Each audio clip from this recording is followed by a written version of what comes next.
자, 앞서 예고해 드린 것처럼 추석 연휴 전에 몇 가지 여론조사 결과들이 공개가 됐거든요. 그리고 언론을 통해서 기사로도 다뤄졌는데 그 내용을 좀 하나씩 짚어보겠습니다. 자, 오늘 도움 말씀 주실 분을 특별히 모셨는데요. 배종찬 인사이트 K 연구소장 나와 계십니다. 안녕하십니까? 안녕하십니까? 여론조사 결과 나오면 늘 꼼꼼히 좀 보시죠? 아유, 뭐 이게 안 볼 수가 없습니다. 예, 그냥 저절로 예. 본능적으로 시선이 가니까요. 예. 네. 뭐 지금 대략 따져보니까 연휴 중에도 꽤 많은 여론조사 결과가 나왔어요. 네. 그래서 좀 그 내용을 지금부터 좀 분석해 볼 텐데 우선 화면으로 정당 여론조사 결과가 좀 나왔거든요. 화면으로 좀 보겠습니다. 자, 일단 대표적으로 두 가지만 저희가 좀 꼽았는데 최근 정당 지지율입니다. 우선 MBS 조사, 이건 4개 여론조사 기관이 좀 뭉쳐서 같이 공동으로 하는 조사고요. 밑에는 리서치뷰입니다. 보시면은 날짜가 살짝 달라요. MBS 조사는 9월 25에서 27일, 그러니까 추석 연휴 직전까지 조사한 거고요. 리서치뷰는 추석 연휴가 들어갑니다. 약간 다르긴 해요, 시점은. 그러나 거의 뭐 금방이니까요. 그런데요. MBS 조사에서는 국민의힘과 더불어민주당의 정당 지지율이 각각 33% 대 27%. 반면에요. 리서치뷰는 38% 대 47%입니다. 네. 단순히 숫자 차이가 아니고요. 이거요. 그렇죠.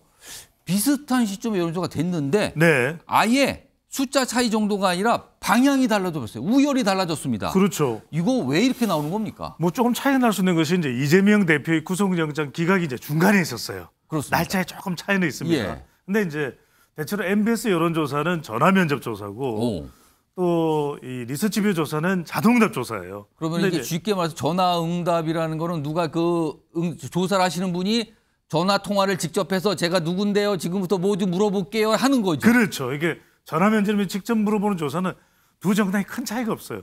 지금 이번 MBS 여론조사도 오차 예. 범위 내에 있습니다. 6%포인트 차이니까 그런 차이인데 그 여론조사 결과 다시 한번 좀 띄워보죠. 예, 화면에서 계속 좀 보고 계시면 좋을 것 같은데 33대 27이니까 네. 이 정도면 오차 범위 안에 있다고 아닙니다. 보는 거예요. 예. 6%포인트 차이니까 오차 범위가 6.2%포인트 플러스 마이너스 내에 있으니까. 그런데 이제 예. 자동응답 조사는 리서치뷰는 대체로 좀 자동응답 조사가 더불어민주당이 전화면접 조사에 비하면 한 10에서 12%포인트 정도 높게 나와요. 그건 왜 그런 겁니까? 그죠. 이유는 이렇게 보시면 될 것 같아요. 그러니까 조사 방법의 차이인데 그러다 보니까 좀 더 적극적인 ARS 조사, 자동응답 조사는 아주 이 응답에 적극성이 있지 않으면 잘 응답을 안 해요. 그러니까 기계가 물어보는 거잖아요. 그렇죠. 녹음된 목소리로. 그렇죠. 자동응답 조사는 잘 응하지 않는데 응답률은 낮죠. 대체로 뭐 아주 낮은 경우에는 뭐 1.5에서 한 3% 정도의 응답률 정도 낮은데 예. 전화면접 조사는 15에서 한 20%포인트 정도로 응답률이 높아요. 근데 예. 응답률만 가지고 어느 쪽이 옳다 그러다 할 수 없는데 예. 자동응답 조사는 좀 더 적극적인 관심도가 있는 사람들이 응답을 하고 또 거의 또 모르무응답, 이 무응답 쪽에 버튼을 잘 안 누릅니다. 그러다 보니까 대통령에 대한 부정평가책이 대체로 이제 더불어민주당 지지 버튼을 누르게 되는 그런 현상. 이게 이제 심리적인 영향도 있습니다. 그래서 좀 망라를 해보면 사실은 일정한 비율의 무응답이 있는 한 20에서 많게는 예. 한 25% 내외의 무응답 비율이 있는 게 맞아요. 예. 그렇다면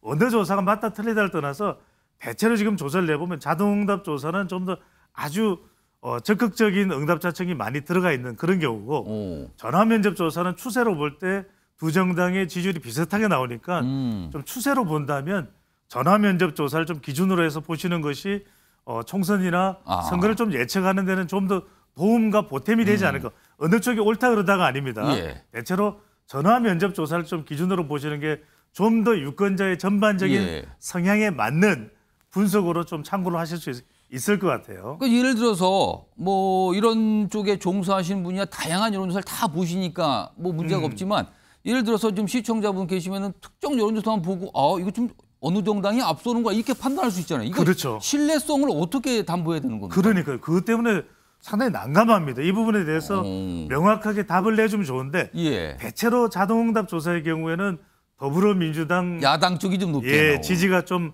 가표집되는 경향성이 있다. 조사 특성상. 하지만 이제 전화면접 조사는 일정한 비율의 또 무응답 비율도 있고 또 추세로 볼 때 주 정당이 거의 어금버금 또 앞서거니 뒤서거니 예. 비슷한 비율로 있는 정도, 요 정도에 참고를 해주시는 게 좋을 것 같아요. 이게 총선이 다가올수록 이런 여론조사 참 많이 나올 텐데요. 이거 시청자 여러분들도요. 적당히 판단을 하시면서 봐야 된다는 말씀이네 결국에는요. 예, 이게. 좀 혼란이 될 수 있는데 예. 우리 MBN 조사 결과를 분석을 해드리니까 예. 좀 비슷한, 이게 일종의 청군, 홍군. 지금도 우리가 항저우 아시안게임 우리 MBN으로 보시면 이기겠느니 지겠느니 비슷해요. 예. 아. 그 정도 수준에서 지금 맞대결 양상이 이어지고 있다. 이 정도로 보시면 될 것 같아요. 알겠습니다. 이 여론조사가 이게 숫자 차이가 나도 너무 나서 아까 대조적으로 나온 두 가지 여론조사를 좀 비교해서 보여드렸는데, 그런데요.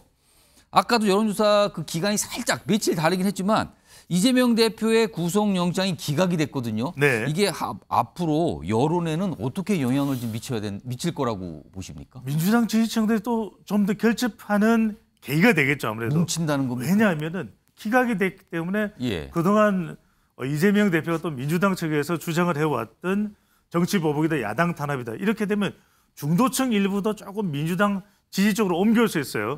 시간은 걸리겠지만 그렇게 되면 당장의 강서구청장 보궐선거에도 이달 11일 있습니다. 이렇게 되면 민주당 지지층들이 더 조직적으로 뭉칠 수 있는 계기가 되겠죠. 그런 영향은 단기적으로 분명히 있을 수 있다. 예. 하지만 또 장기적으로 시간이 지나면 11월 또 12월 가면 이재명 대표의 또 재판이 진행됩니다. 예. 이런 부분을 통해서 이제 또 상태는 또 판세는 바뀔 수도 있기 때문에 예. 지금 당장은 일단 더불어민주당이 좀 지지층을 결집하는 탄력을 받는다. 하지만 시간이 지나면서는 또 달라질 수도 있을 것이다. 왜냐하면 중도층이나 무당층이나 예. 수도권이나 MZ세대의 또 표심은 또 변하거든요. 예. 다른 이슈에 따라서 그런 영향의 변화가 일어날 수 있는 것으로 보입니다. 지금까지 제가 이 정치 분야 취재를 오래 해봤는데요. 가면 갈수록 여론의 어떤 변화가 굉장히 속도가 빨라지는 것 같아요. 그렇죠. 네. 그런 부분도 아마 여론조사에 반영이 될 것 같은데요. 그런 가장 큰 이유가 우리가 추석 민심을 이야기할 때 한 10여 년 전만 하더라도 예. 추석 민심이 민심의 용광로 또 장터 효과가 맞습니다. 그런데 예. 우리가 2000년대 초반에 그리고 중반까지 급격히 뭐가 보급됐습니까? 휴대폰이 보급되면서 사실상 이제 우리 이상훈 앵커가 체감하듯이 예. 민심의 변화 속도는 매우 빨라졌다. 예. 우리가 그 속도를 감히 재지 못할 정도로 나노 스피드 정도로 빨라졌다. 예. 이렇게 볼 수 있는 겁니다. 나노 스피드요. 네. 나노 스피드는 눈에도 안 보일 텐데 아무튼 굉장히 빠르다는 말씀인 것 같은데요. 또 다른 여론조사 결과가 있습니다. 화면 보시죠. 여론조사할 때마다 단순히 정당 지지가 아니라 내년 총선 관련해서, 그러니까 내년 총선에 뭐 여당 쪽이 뭐 다수당이 됐으면 좋겠는가 아니면 야당이 다수당이 됐으면 좋겠는가 이런 걸 또 물어보거든요. 그런데요. 그렇죠. 이것도 조사가 있었는데 여당 지지가 44, 야당 지지가 45 거의 같은 숫자가 나왔거든요. 그렇죠. 이런 결과입니다. 지금. 이게 이제 MBS 여론조사인데 우리 예. 시청자분들 중에서는 아니 정권 심판 여론이 더 높은 조사도 있지 않아요? 이렇게 바로 지금 여론조사에 따라서 숫자가 아주 다른 경우도 있어요. 이야기하시는 분들이 계세요. 그래서 예. 약간의 특징이 뭐냐면 좀 총선 구도가 여권이냐 야권이냐 이렇게 전반적으로 나눠질 때는 좀 야권에 무게가 실립니다. 그래 정권 심판 성격이야. 예. 그런데 지금 MBS 여론조사도 정당 지지율이 국민의힘 33, 더불어민주당 27%라는 말씀 예. 드렸잖아요. 그죠? 이 조사는 MBS 4개 여론조사 기관의 조사는 대체로 민주당 또 국민의힘 쪽에 무게가 실려 있어요. 이 총선 구도도. 그러다 보니까 큰 차이가 안 납니다. 예. 그러니까 이제 이 조사에서는 자 민주당이냐 국민의힘이냐라고 이제 물어보는 성격이 되면 비슷하게 나옵니다. 그런데 이제 총선 구도로 보면은 정권 심판 성격이 그래도 높은 것으로 나오거든요. 예. 자 여기서 뭘 발견할 수 있냐? 더불어민주당이 아직까지 총선 구도에까지는 올라타지 못했다. 뭐 때문에? 대체로 중도층이나 무당층이나 수도권이나 MZ세대를 보면 아직까지 민주당에 대한 강한 지지로 올라타지는 못했다는 것이거든요. 결국 민주당이 당내 이재명 대표를 비롯해서 이런 리스크를 얼마나 해소하느냐가 총선 구도에 좀 더 유리하게 더 올라탈 수 있다 이렇게 볼 수 있는데 일단 구속영장은 기각됐기 때문에 단기적으로는 올라탈 수 있어요. 예. 하지만 아직까지 총선이 6개월여 남아있기 때문에 예. 앞으로 1, 2개월 지나면서 계속해서 유리한 총선 구도에 올라탈 수 있느냐. 이재명 대표를 둘러싼 또 당에 있는 혼재되어 있는 리스크를 얼마나 줄일 수 있느냐. 예. 이게 이제 중요해지는 거죠. 여기서 지금 또 궁금해지는 게요. 향후 민심의 향배가 지금 오는 11일에 열리는 서울 강서구청장 보궐선거 결과에 따라 향후 민심이 달라질 수 있다, 아니다 이런 얘기도 많거든요. 그렇죠. 이거 어떻게 전망해야 됩니까? 단기적으로 영향을 받을 수 있습니다. 대체적으로 이제 지금 민주당 강서구청장 예. 보궐선거는 민주당이 좀 유리한 국면으로 분석되고 있어요. 예. 그런데 이제 그런 대로 결과가 나왔다고 해서 국민의힘에서 뭐 비대위가 구성되든지 엄청난 또 절대적인 영향을 받을까 그렇게까지는 보지 않아요. 왜? 강서구청장이 기본적으로 민주당 강세 지역이기 때문에 그렇다는 것이고 또 한편으로는 이재명 대표의 구속영장이 기각되면서 조금 더 명분해서 조직 싸움이 되는 이 강서구청장 보궐선거에 탄력을 받는다고 볼 수 있는데 그렇다고 해서 설사 이거는 가정입니다. 아직까지는 우리가 결과를 알 수 없습니다.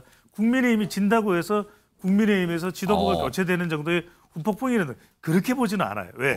강서구 이 보궐선거 지역은 원래부터 민주당이 상당히 전통적으로 지금 민주당에 유리한 강세 곳. 지역이었기 때문에 그런데 이제 만약에 오히려 국민의힘이 가정입니다. 예. 국민의힘이 이긴다면 상당히 또 파란이 불 수가 있겠죠. 결과적으로 이 지역은 투표율이 중요한데 예. 민주당이 상당히 강세가 지역이고 또 유리한 국면이지만 결과적으로는 최종적인 투표율이 30대 40대 예. 50대 초반까지 민주당 지지 성향이 강한 이 연령대의 투표율이 어떻게 되느냐 강서구에서도 예. 60대와 70대 이상의 투표율이 당일날 어떻게 예. 되느냐 이게 상당히 중요하다고 봐야 돼요. 일단 변수가 많아요. 쉽사리 짐작하기가 참 어렵습니다. 지금 이런 상황. 자, 여론조사하면 또 빠지지 않는 게 있죠. 때마다 나오는 대선주자, 차기 대선주자에 관한 여론조사도 꼭 있습니다. 이번에도 나왔는데요. 보시죠. 여기 보면요. 범보수입니다. 일단 범보수의 차기 대권주자 적합도 누가 적합하다고 보십니까? 이렇게 물어보는 건데 한동훈 법무장관, 유승민 전 의원, 홍준표 대구시장 등등등 쭉 이런 순서로 그리고 한동훈 법무장이 가장 높아요. 21%요. 그렇죠. 이렇게 네. 나오고요. 다음은 범진보 보겠습니다. 다음입니다. 범진보 차기 대권 적합도 여기도요. 이재명 대표가 앞서고 그다음에 이낙연 전 대표 등등등 쭉 가는데 앞선 범보수와 차이는 뭐냐면 이재명 대표가 여기서는 유독이 높아요. 40이고 그다음이 15거든요. 자, 이거는 진보에는 이재명 대표엔 이렇다 할 유력 저자가 안 보인다고도 볼 수가 있는데 그렇죠. 이거 왜 이렇게 된 겁니까? 그런 이유는 뭐냐면 이재명 대표의 경우에는 윤석열 대통령과 대결 구도가 만들어지는 거예요. 그러면 민주당 지지층은 진보층은 철저하게 이재명 대표 중심으로 뭉쳐버리는 겁니다. 왜? 윤석열 대통령과 대결 구도가 있기 때문에 예. 다른 후보가 끼어들 여지가 없는 거죠. 그러면 이 범보수 차기 대권주자 적합도 조사는 정말 대선주자 적합도 조사입니까? 내용이? 이걸 어떻게 봐야 되는 겁니까? 그러니까 지금 범진보의 경우에는 이재명 대표가 말 그대로 민주당이 이재명이고 이재명 대표가 민주당이 돼버린 현상이 발생하는 거죠. 일종의 블랙홀 현상이 발생하는데 흥미로운 것은 예. 범보수 차기 대권주자 적합도 한번 보여주세요. 예, 범보수 좀 이게 보세요. 흥미롭습니다. 이게 이제 다이내믹해 보이죠. 예. 자, 한동훈 장관이 그래도 이거 구속영장 이재명 대표 기각되면서 좀 타격받는 거 아니냐. 그래도 48%가 이거는요 국민의힘 지지층만 그렇습니다. 대상으로 한 국민의힘 결과예요. 지지층만을 대상으로 했을 때는 보시면은 여전히 그래도 윤석열 대통령 지지층의 마음은 한동훈 장관. 예. 그러니까 지지층 내에서는 크게 흔들리지 않았다. 근데 예. 범보수를 보시면 달라요. 이건 전체 응답자예요. 전체 응답자입니다. 이거 예. 계속 보여주세요. 흥미롭습니다. 한동훈 장관이 여전히 1위기는 하지만 이건 예. 대체로 이제 이 국민의힘 지지층에서 결집을 한 것이고, 유승민 전 대표가 올라와 있네. 이건 누가 지지를 하는 거예요? 더불어민주당 지지층들이 유승민 전 대표를 지지하는 겁니다. 야당 지지층에서. 그렇죠. 그래서 이게 유승민 전 대표의 경우에는 자신을 지지해야 될 국민의힘 지지층이 아니라 예. 더불어민주당 지지층이 유승민 전 대표를 지지하는 걸로 나타났고 지금 화면을 보시면 이번에는 국민의힘 지지층에서는 2위가 오세훈으로 나타나고 유승민 후보의 경우에는 거의 맨뒤네요. 2%죠. 그렇습니다. 그게 이런 차이가 확연히 있어요. 다릅니다. 그러니까 지금요. 유승민 전 대표는 진보층으로부터 더불어민주당 지지층으로부터 지지를 받는 것이고 한동훈 장관의 경우에는 보수층으로. 윤석열 대통령 지지층, 국민의힘 지지층이 지지를 하고 있다 이렇게 보죠. 그러면은 마지막 질문으로. 예. 그러면 구속영장 아까 이재명 대표의 구속영장이 기각되면서 그게 뭐 미칠 영향 중에 있었는데 그 기각이 한동훈 장관 대권주자 대선주자라고 꼽히는 한동훈 장관에는 어떤 영향을 미치는 겁니까? 지금 단기적으로는 타격을 받는 거죠. 왜냐하면은 이게 구속영장이 발부됐더라면 한동훈 장관에게 더 힘이 실렸을 수도 있습니다. 많은 분들 그렇게 전망했어요. 중도층이나 또는 예. MZ 세대나 또는 뭐 수도권도 그럴 수 있고요. 본인이 이제 총선 출마 여부는 알 수가 없지만 그렇게 예. 될 경우에 탄력을 받을 수가 있거든요. 단기적으로는 타격을 받은 것이 불가피하다. 하지만 중장기적으로 가면은 결과적으로는 중요한 건 한동훈 장관은 윤석열 대통령하고 관계입니다. 윤석열 대통령이 공식적으로 한동훈 장관 지지해 이렇게 할 수는 없지만 한동훈 장관이 그만큼 윤석열 대통령의 마음 또 윤석열 대통령 지지층들이 무게가 실려 있느냐 이 부분이 이제 관건이고 단기적으로는 좀 타격을 입었다 이렇게 봐야 되겠죠. 알겠습니다. 오늘 뭐 다각도로 분석했는데요. 오늘 말씀 여기까지 듣도록 하죠. 지금까지 배종찬 인사이트 K 연구소장이었습니다. 고맙습니다. 감사합니다.